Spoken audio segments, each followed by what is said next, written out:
Welcome to Limitless, the Blind Beginnings podcast where seeing things differently inspires limitless possibilities. This podcast is being brought to you by Blind Beginnings, an organization based in Vancouver, Canada, that supports children and youth who are blind or partially sighted, along with their families. Limitless was created in order to inform, educate, entertain, and share stories from within the blind and partially sighted community in order to show the world that the opportunities for those who are blind or partially sighted are truly limitless. And now, it is my pleasure to introduce you to your host, the Executive Director and Founder of Blind Beginnings, Shawn Marcellet.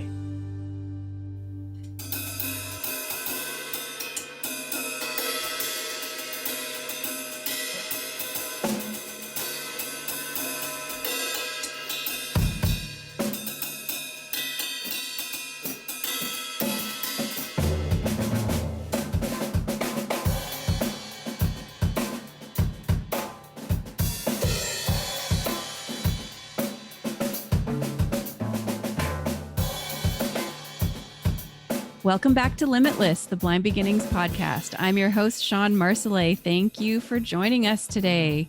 So you may have guessed what we're going to be talking about today based on that little snippet. It's one of our guests today, Alethea, performing, but we'll talk more about that in a moment. I want to start by introducing my co-host, Seerat. Welcome back to the podcast, Seerat. Hi, thank you for having me. Do you want to remind our listeners a little bit about your vision? Absolutely. So I can see large shapes and colors. I don't have very much depth perception, but I'm able to see objects. All right. So today we are talking to some blind drummers, and we have two of them with us today. I'm so excited. I want to welcome Gary and Alethea. Welcome. Thank you. Thank you. Why don't you guys tell us a little bit about yourselves, a little bit about your vision, and then we'll get into kind of how you got into drumming. But Gary, can you tell us a bit about your vision? Sure. I have retinitis pigmentosa, called tunnel vision to a lot of people.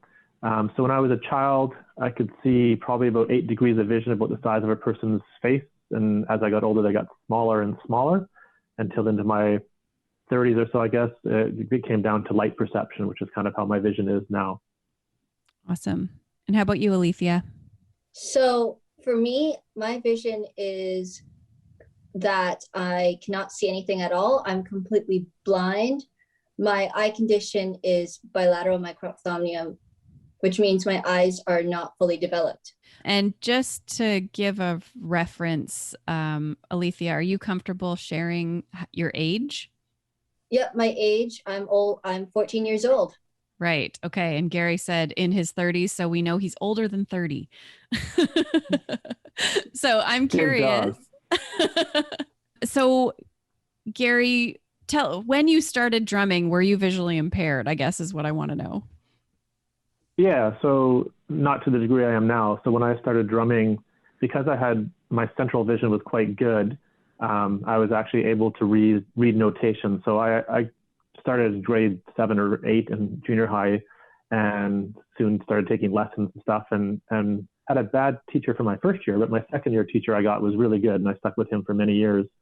And so I was kind of classically trained more than like drum set trained for the first several years of my education. So that just means reading a lot of drum etudes, they call them, or studies. So a lot of rudiments and things. For drummers, rudiments are like scales for piano players. They're kind of the foundations that you build everything on. So ironically, I was actually quite a good sight reader when I was younger. I ended up going to jazz school when I was about 20 or so, I guess it was. And that's one of the things they commented on in my audition is how good my sight reading was, which is quite funny, I find, because it got worse later, and I certainly couldn't read music easily, competently, but sometimes it worked really well. Okay, so kind of you picked drums when you started playing in school, like in the school band, like how we all, if we take music, pick an instrument. Drums was just the one. Well, actually, I was thinking about this for coming here today, and I remember the first time I really wanted to be a drummer. I was about 7 years old. and we're walking past this garage with my sisters, and there's a band playing there. They're probably teenagers, but they seem very old to me. And I just couldn't stop staring at the drummer. I just thought, that's just so amazing. And then so later on, my dad tried to get me taking guitar lessons at the CNID or something. But lucky for me, I grew late, so my hands were kind of too small to play guitar. So I couldn't really do it very well, and I kind of gave up on it. And then when I got to, as you say, to junior high, then when it became time to join music, I said, hey, I want to play the drums. I always wanted to play the drums. So that's how I got myself there. Oh, cool. Okay, so how about you, Alethea? Because I know you started pretty young. Yeah, actually, I started even before I was born. I always kicked my mother in her womb, kick, kick, kick, kick, kick, and she'd be like, ouch, stop, baby, stop. And that's really how it all began. When I was born, I was like the normal, natural baby. But then as I started to grow up, I started to make rhythms out of everything.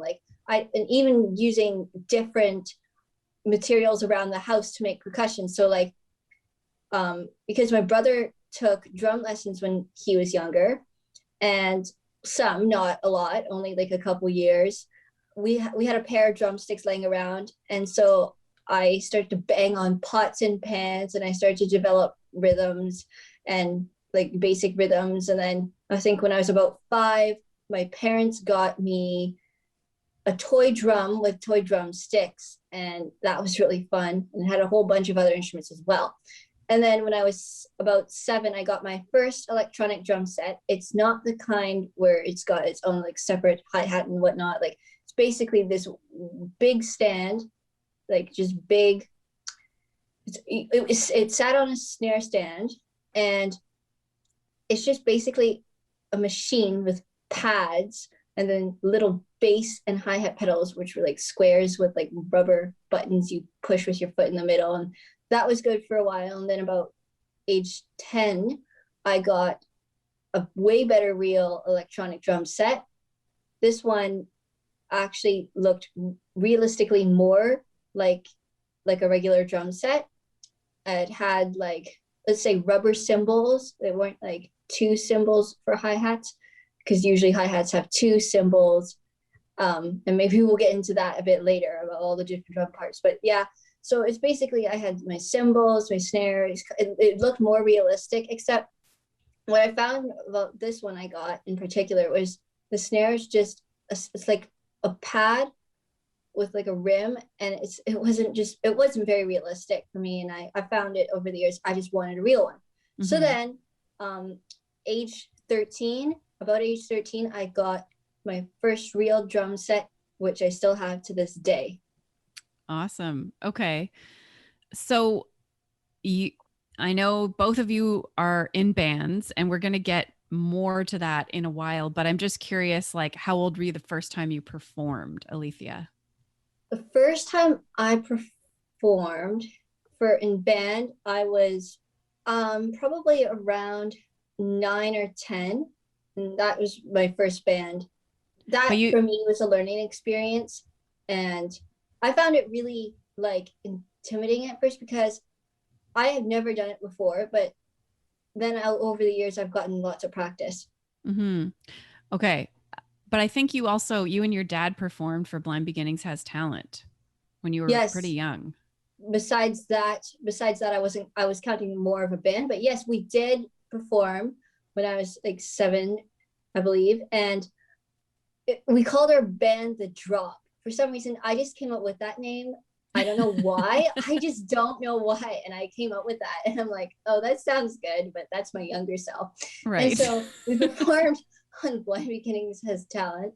And it was, for me, I think, even with family, that was still nerve-wracking. I did it, but my face just was red. And it was just a whole new thing for me. Like, hearing the drum set go through speakers that are not on stage, I wasn't used to. But in the end, I felt that I did pretty well. Awesome. I think you did well too. So your dad is musical. What about you, Gary? Did you come from a musical family? Not tons. My dad plays guitar kind of, recreationally and likes music a lot. He plays, as younger, had a lot of records. I think I remember listening to Johnny Cash and stuff like that when I was a kid. I remember my first performance with a band, like a rock band, was in grade 9, and we got a bunch of us together, as 4 of us, and practiced our little butts off. And I think we played like 6 songs at some kind of community dance or something. I can't remember exactly what the event was, but I just remember it was, kind of a fun time. I had a drum solo in Cocaine by Eric Clapton, and kind of thought, I don't know how the band went over, but there was an article in the community paper afterwards where it was written by my English teacher, I think, and he was talking about how the band was kind of so-so, but the only potential seemed to be the drummer. And I was like, oh, cool. Awesome. So that was my first time of being, thinking, oh, wow, maybe I can play these drums and maybe I'll be okay. That's awesome. So I know that both of you have been drumming for a while now. And I guess the question that I had for you guys is, was there something that was challenging about playing drums? And was that related to your guys' vision at all, if any? I found for me, I find the setting up part is really hard because a lot of the drum pieces are like humongous. I mean, I can do like basic stuff but that's about it. Like I can change a cymbal. That's what I learned recently. I want to learn how to change a bass pedal, but it's super hard. Mm-hmm. Yeah, absolutely. And I know, Alethea, you've mentioned in the past that, you do have perfect pitch, and how you talked about, when you would play with pots and pans and create that rhythm. I'm sure that probably having perfect pitch facilitated that sort of process of trying to play drums. Well, I didn't all do drums. When I was younger, my parents tried to steer me towards piano. I did piano maybe for about a year or 2, and I just did not like it. I really was frustrated because you sit down and practice. It's the classical stuff, and my mom's going through it like C, D, all the notes and the fingerings, and I just we constantly fight and argue, and I just couldn't stand it. So I said, Mom, after this, I want to quit. And, after this long, and I was so happy when I was taken out, not to be saying that piano was bad, but I just felt it wasn't the thing for me. And so the rest of my life growing up, it's always been percussion, drums. I wonder how many times you would talk to drummers and hear that story, or parents directing us towards other instruments before we end up finally getting the drum set we wanted. Yeah, probably many parents. I feel like it's, I have a fantasy. I would love to play the drums too, but I wouldn't have even thought to ask my parents. I feel like it's the one instrument that no parent would encourage, right? It's like, please don't play the drums. Well, it's the advantage nowadays though, Shawn, compared to when I was younger, is that you can have electronic drum kits, so it's not the same noise factor as it used to be. Right. Everybody wants everybody wants an acoustic kit or real snare drum and all that kind of stuff. But at least you can start by having electronic drums, so you have that whole drum set thing, and it's all in your headphones, and you don't bug people much more than clickety clack, right? Mm-hmm. Was it challenging learning to play the drums? Did your vision impact that at all? Well, I'll say how the 2 ways my vision impacts my drumming in the last many years anyway. One is like a technical thing, and that is playing because I can't see, and your drum sets are never set up exactly the same way, because when you're playing in a band, your stage always is a different size, and you're cramming in here and cramming in there. And so one of my problems I have is hitting rims when I'm going around the tom-toms and doing fills like that. My electronic kit, I've cheated, and I can make the rim sound like the drum, so nobody knows I'm hitting rims. But so that's one of the kind of visual things, I think.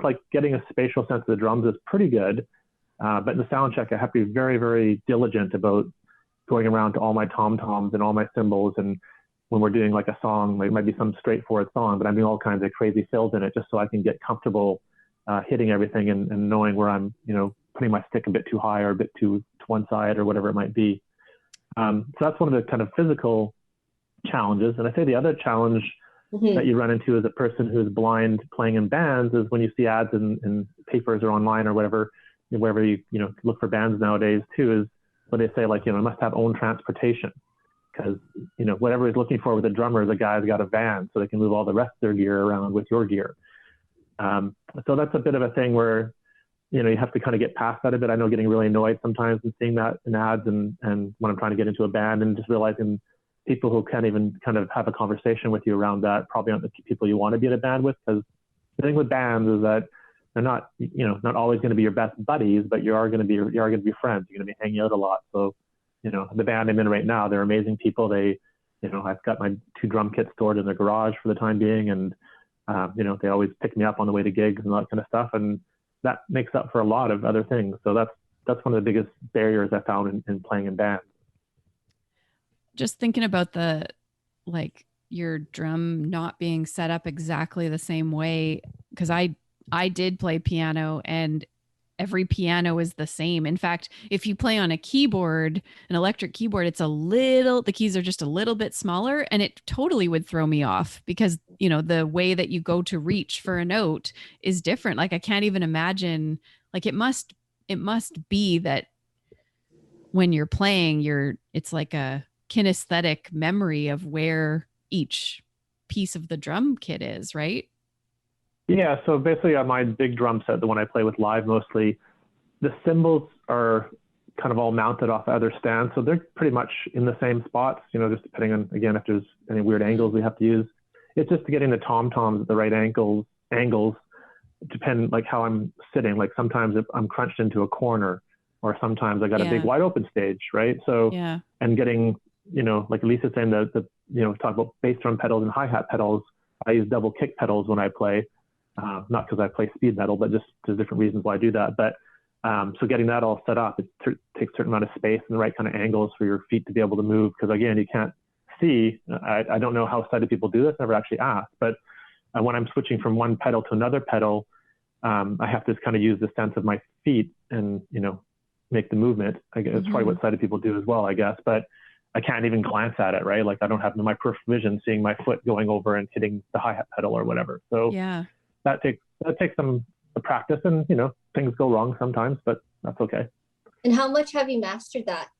Well, I'm pretty good. I mean, why I was playing with double kicks recently is because I've had an injury to my right foot in the last couple of years, and basically I had to teach myself quickly to play with my left foot for my bass drum, and so my band couldn't tell me the difference when I was playing, but I could, because I had to really mentally think about what my left foot was doing to play those bass drum patterns.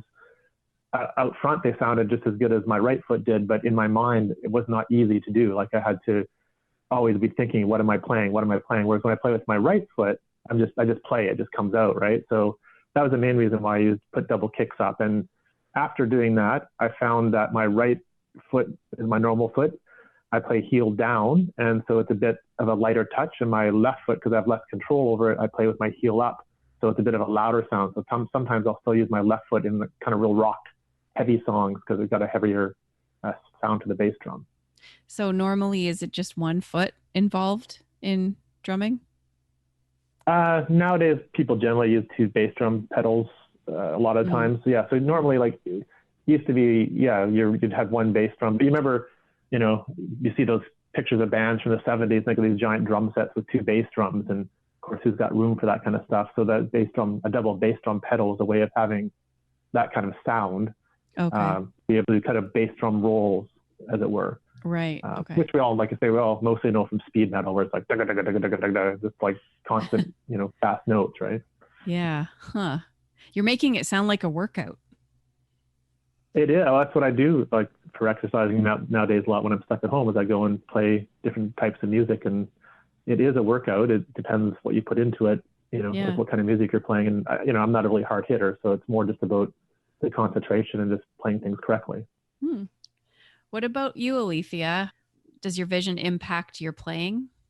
I find if the drum set is moved around a lot, then yes. And it really happens when I'm in band and doing concerts. So I have to kind of like feel where everything is. I've been pretty good, but yes, it's the tom-toms and the angle and the rim. Cymbals aren't so bad, but yeah, they're still kind of like, oh, it's hard, Mm-hmm. I feel like the cymbal, especially, well, at least to my non-drum expert ear, feels like if you miss that, it's going to make quite an impact, like be noticeable. Yeah, and I mean, it's interesting because like I actually developed a way of playing drums, I think, when I was younger, because when I lived in Toronto, I used to go to a lot of jams, and the drums are always set up differently. So I actually became much more of a snare drum based drumming. I didn't do a lot of tom-tom fills and stuff like I do now, just because, you know, the angle of the drum, the angles of the cymbals, you could catch a stick really easily and have your stick go flying. And then you're like, oh, I'm going to play this song with one hand now. So I just started playing a lot where I did really cool, neat fills, which gave me sort of a style, actually, which the first couple bands I was in Vancouver when I moved here, that was part of my style. But I've since changed that because who doesn't like doing lots of big tom-tom rolls? Okay, let's talk about bands. So how did you guys, Alethea, tell us about your band. How did you find your band or form your band? Who is your band? Well, if I'm going to talk currently, I am part of my school concert band and my school jazz band. It's just formed by, I guess, people really wanting to just do their things, doing jazz band or concert band. What I really like about this in particular now, doing concert band and jazz band, is that I feel like I have grown confidence over the years because of that playing in the church with some youth when I was younger. So when I got to jazz band and concert band, I mean, I was a little nervous, but I felt like after a while, I didn't get scared as much. I had some drum lessons too, but I'm mostly self-taught. And do you read music, or how do you learn a piece? So for me, I listen to recordings. I have my earbuds, and then I have construction headphones, and I plug my earbuds into my phone, play the recording, and practice while I'm drumming. Because what I find is, because my drum set's so loud, it was really, really hard to try and find a setup that would actually work. So one of the drum teachers that I went to see, and this was actually in summer, I believe 2019. He said, you got your earbuds and headphones if you want to jam it out like that. Like, you can use earbuds, construction headphones, and it really worked for me. And he gave many different scenarios, but I felt like this one was the one that actually worked for the setup. Right, because you have to be able to hear the song you're playing along to, but then when you're playing, you're drowning out the song. Yeah. If you don't have that, right? Yeah, I get it. I can't hear it. It's not drowning, actually. I just can't hear it. Right. You need to get rid of the earbuds and get some really good sound canceling headphones on those, covering like the over-the-ear headphones, and get some the sound blocked out of the drums more, so the drums would be kind of muffled a bit and hopefully maybe mixed in. I use at home, I use electronic drum kit for that, where the music goes into my electronic drum kit, and then I can mix it basically between that and the sound of the electronic drums and the music I'm listening to. I can mix them together and get the kind of the balance that I want, so that my drumming fits right into the songs I'm listening to. That's cool. Yeah. Did you also have a band, Alethea, with friends? I have musical friends, so we sometimes jam together, duos and whatnot together. Like, they come over to my house and we jam together for hours or something like that. Okay. So Gary, how about you? You've been in lots of bands. How did that come to be, and was it hard? How did the first one start? How did you get into performing?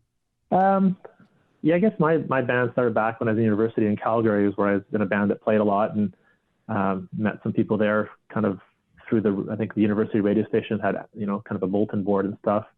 So over the years, it's always been stuff like that. Like, the technology changes. It used to be, the Georgia Straight and Now magazine in Toronto, these newspapers had classified ads, and then that went to Craigslist and online and stuff, and probably the same kind of thing. But I always just looked for bands looking for drummers. Not too many times has it been just kind of friends. It's usually been me really actively looking. And, like you said, I've been in different bands, different styles, recorded, a bunch of different CDs and stuff like that. So I had those experiences.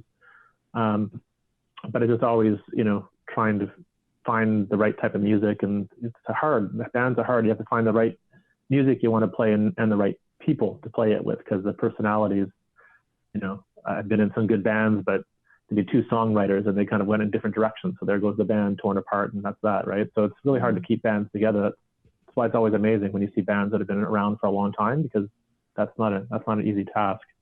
How do people react to you being blind when you're wanting to join their band?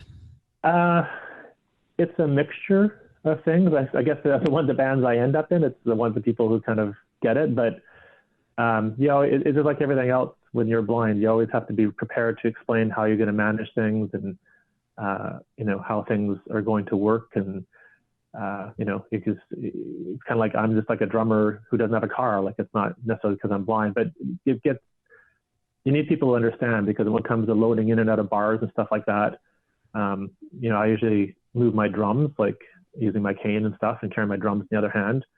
I get a bit leery about carrying other people's musical gear in case I run into something with it. Like, it's my drums are my drums. It's my problem. Mm-hmm.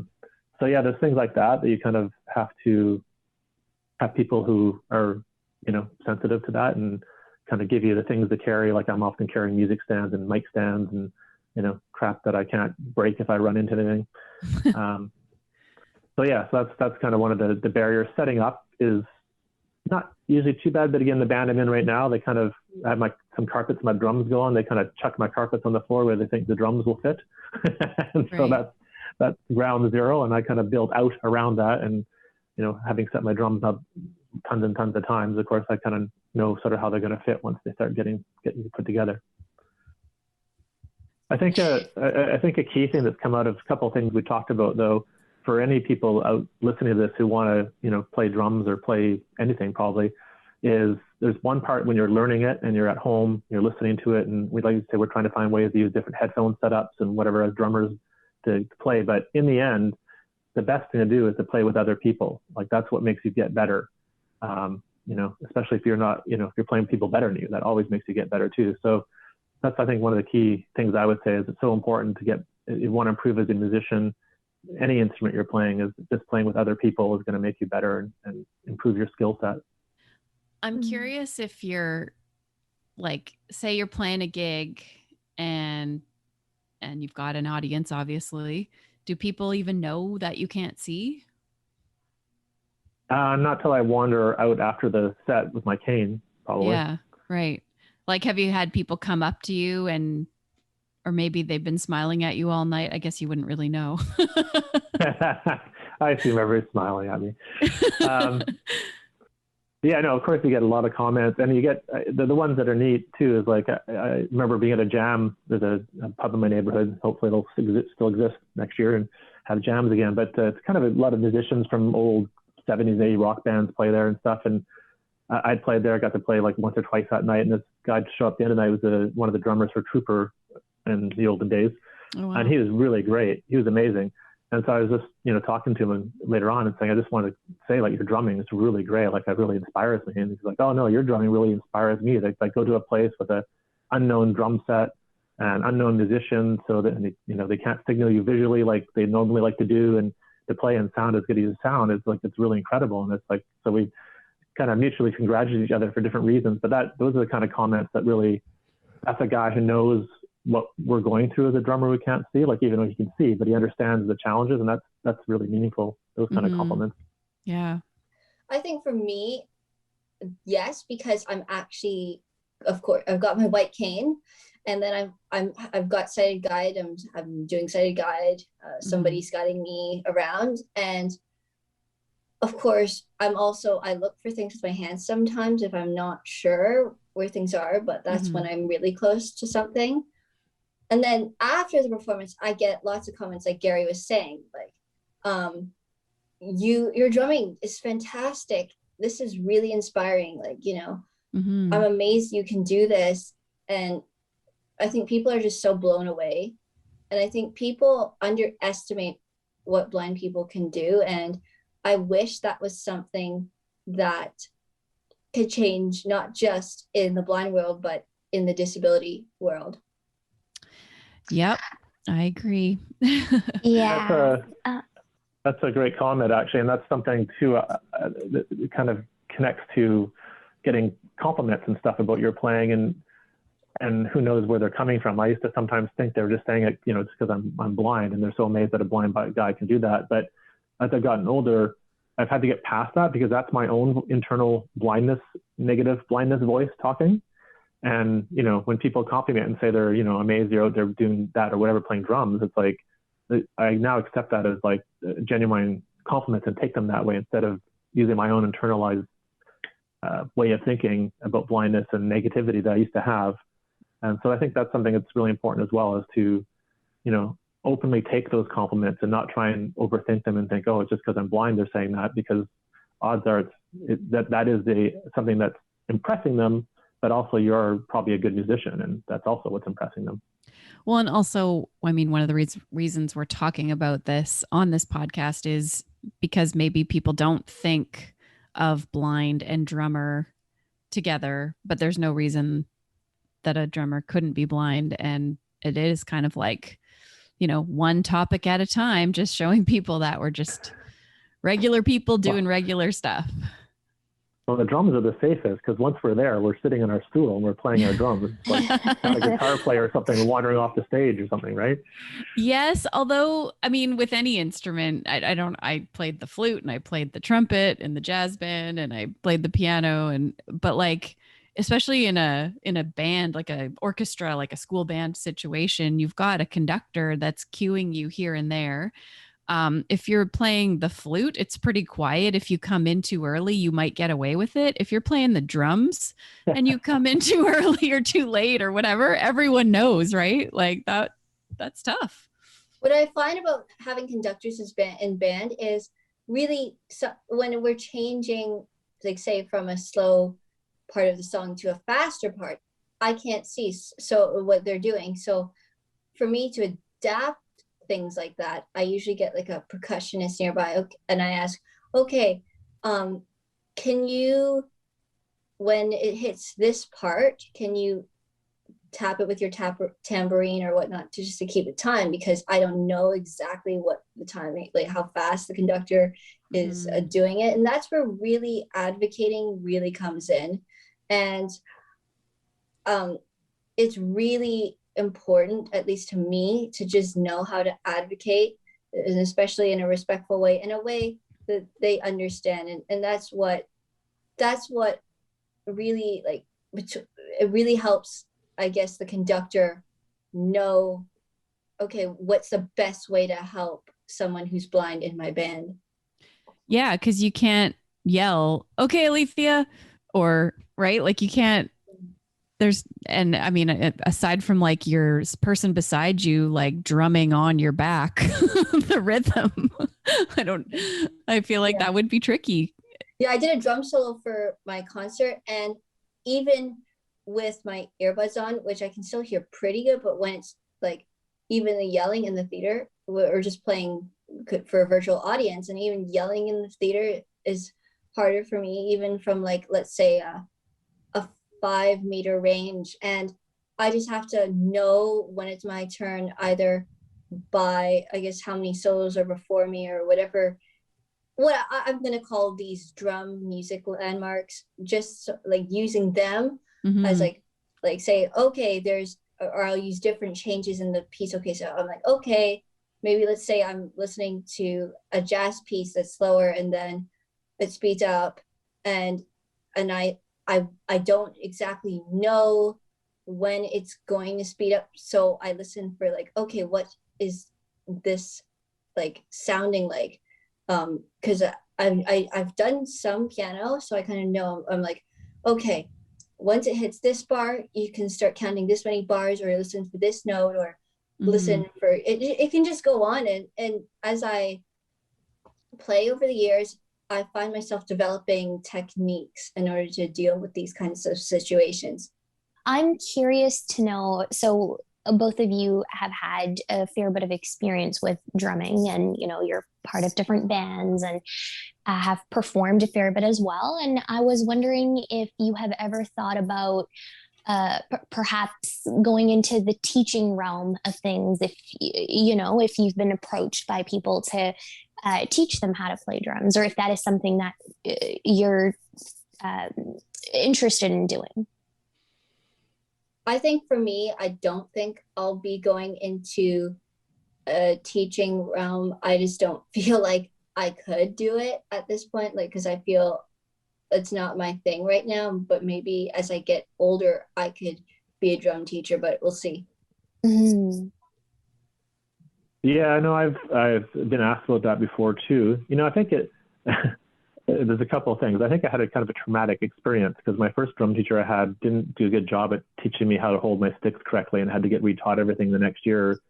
And that's kind of one of your key things to learn, basically, is that your interaction with your instrument through your sticks. And so, yeah, I think it gave me a bit of an anxiety about like messing somebody up from the very beginning. And then the other part is because how I was trained, a lot of how I was trained was actually very visual, using books and reading a lot of things. So, I'd have to come up with a whole way of doing that differently than how I was taught, which would be, I think, very challenging because, just rethinking it. And then part of it's confidence, like, having to get past, again, some of those internal blocks we have and thinking, well, if I want to teach somebody, I'm sure I could. I'm sure I could figure out ways around being able to touch their hands and figure out how to make sure they're holding their sticks correctly and come up with exercises that kind of emulated the ones I did where I was reading things, because it's all about those exercises are all just about creating independence in limbs and stuff. So it's you can come up with things for that. But yeah, so I haven't ever done it, and I don't know if I will or not. But again, it's just having to be very creative and think how you would do it differently. For me, having not being able to see and not be used some of the tools I grew up with. Now that you can't read music, how do you learn new pieces? I do it all by ear, basically. I basically get a song. Somebody says, like, I remember with my band, somebody said they'd pay us an extra $100. We played this one song at their wedding. It's like, all right. We were at a gig doing that. I went outside in the break of the gig, pulled it up on YouTube, listened to it, very carefully, counted kind of the parts out, and, said to the guitar player, yeah, I think I have this mostly figured out. And then we played it at our next practice and played it the following weekend at the wedding. Some songs are easier than other songs. Some songs are not so simple. That was a very simple song. So just listening and breaking it down. So I play in a cover band, which means we play, other people's music. So for me, that's kind of fun because I actually try and copy the style of that drummer. So if I'm playing something like The Who and it's very busy and crazy and not actually in great, perfect time, I try and play that way. And if it's, something more refined, then I would try and play that style or whatever kind of the style the drummer has, which makes it, kind of fun because you're learning when you learn how to copy people, it brings into your own style. There's songs that I just play how I play as well, but always you bring yourself into these things, even when you're copying other people's songs. But taking, in a cover band where 200 songs, it's kind of fun. It's, probably not 200 different styles, but, probably 100 different ways of playing, right? How would you describe your style? My styles, when it comes to drum set playing, I guess I have really good time, good groove, and a lot of times, I guess I'm getting more complex than I used to, but I used to be known for being quite simplistic in my drumming, and people used to really like that because it just gave a really solid bass for things. I used to go to a jazz jam, I remember, and I was talking to the bass player one time. I got him a gig where I used to work, and he was saying he loved playing Latin and stuff with me because I'm just so rock solid. And I was in my head laughing, going, it's because I'm not good enough to do anything else, right?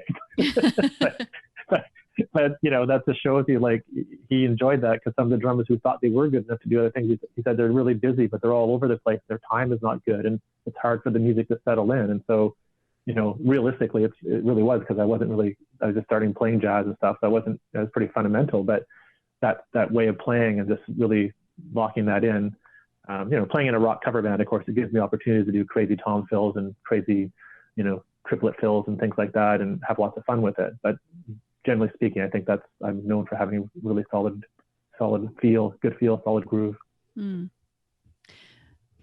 What about you, Alethea? What's your favorite kind of music to play? Oh, I really love jazz.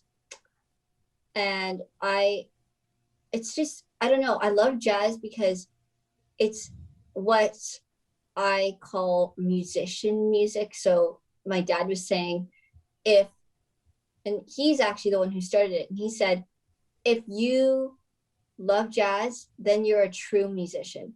And I have to admit, I think that's true, because jazz, there's a lot of complex chords, there's a lot of complex melodies, a lot of crunchy notes, so on and so forth, that are not musically simple, let's put it that way. And then even when drumming, it's probably, I'd say, one of the more complex styles of drumming. I mean, rock's complex in its own way, but jazz to me is unique. Like, it's because you can switch up constantly way more in terms of time signatures than I feel in rock. Right. Yeah, there's more. Jazz drumming has a lot more independence in what you're doing, and as far as like from limb to limb and how you're playing. In rock music, in pop music and stuff, you really have a driving beat, because the idea of pop music is dance music in a sense, and at different levels, from your thumping quarter notes and electronic music to rock music. It's all to make people kind of move and dance, and jazz kind of does things differently. And some jazz is to make you move and stuff, like bebop, and it's very super fast and energetic. But it's drumming wise, yeah, it's the most challenging thing to play that I've played for sure. So Alethea, is your school band still practicing during COVID? Oh yes, we do still practice. I feel that it's actually not a lot different than pre-COVID. The only thing that's different about this is that there's mask wearing and hand sanitizing and all those other protocols. But there is no social distancing in the percussion section. I feel that the trumpets and all the sections are, pushed closer together and not actually social distance. I could be wrong, but that's my sense. Well, the percussionists can have a mask on, but the rest of the instruments can't, right? So, yeah, interesting. I think we're lucky in that way because we're safer. Yeah. Sort of. All the little horns and stuff should have little masks over the end of them. Right. I think those are called bell covers. I guess cool. They could. That would be an interesting sounding band if every instrument had a little covering. Yeah, the COVID band. Yeah, the COVID style. Yeah. What about you, Gary? I'm guessing your band has not been able to play anywhere. Yeah, no, we haven't since last March, I guess it was. It was our mostly our last practice. We had all our gigs that we do a lot of community gigs, outdoor gigs and stuff. They all got canceled last year, obviously. And even though maybe they'd be possible to have them this summer, it takes a while to plan those events. And so that hasn't happened. So they probably won't happen again this summer. We had one sort of outdoory gig type of thing in the summer. It was on the patio for the neighbors and stuff like that. And we all kind of played socially distanced on this. They have a giant patio. And that was really fun, actually, because we've been playing together for a while, so we don't really need to practice to play a lot of the songs that we play. And just to sit down and play just like a couple sets. And so that was really fun. But but yeah, I was kind of hoping with vaccinations and stuff like that pretty soon we might be able to at least practice again. That would be kind of fun. I'm missing playing on the electronic kit is good. It helps me keep playing and keep things going and stuff. But there's nothing like playing on an acoustic kit and playing with other musicians. Yeah. Do you guys have plans of being like famous rock stars in the future, or what's the long-term goal for drumming? Alethea. Probably should start with the younger person for that question. Yes. I don't know. I think of starting my own band when I grow up. I'm not sure exactly. I had ideas, like I wanted to start a BCYOVI, the British Columbia Youth Orchestra for the Visually Impaired. Interesting. I wanted to start that, and maybe I could even add other disabilities in with that as well and whatnot. That's cool. I feel like that would be really inclusive. And I've always been thinking about when I could start and like what's the right time to start kind of thing. I guess I thought that, well, actually I never really thought. As a drummer, you know what? It's hard for you to become super famous unless you're like top of the game of drumming, basically, because sadly to say, like, drummers often get dropped in bands when they get famous. So really? Yeah, it happens quite a bit, actually. Like you get a record contract or something, and there's an example like Coldplay. I saw a documentary on them where they're doing their second album and stuff, and I think they let their drummer go for a while, and because he wasn't keeping up with some of the things they were trying to do. But in the end, his way of playing was actually a real big part of their sound. They just didn't realize it yet, right? Like that's the irony sometimes, is it's not the best player that creates the best sound. It's the players playing together a certain way that creates the best sound. Right. So I thought about maybe being able to make a living playing music. I went to jazz school and stuff. And when I moved out to Vancouver, I kind of thought, when I'm in bands, I'll do the right things. We'll have our press packages and our, CDs, and now we have your YouTube videos and, all that stuff ready to go in case you ever have that opportunity. But yeah, I just kind of enjoy playing music. I enjoy playing in front of people. Puts that pressure on me to do well, I guess. It makes me try to succeed. So that's what I like. Awesome. I feel like as a kid and just growing in like teenagehood and growing up in my very younger years, teenage years, I feel like people are a bit more inclusive and forgiving, I guess, because everybody's like kids or teenagers.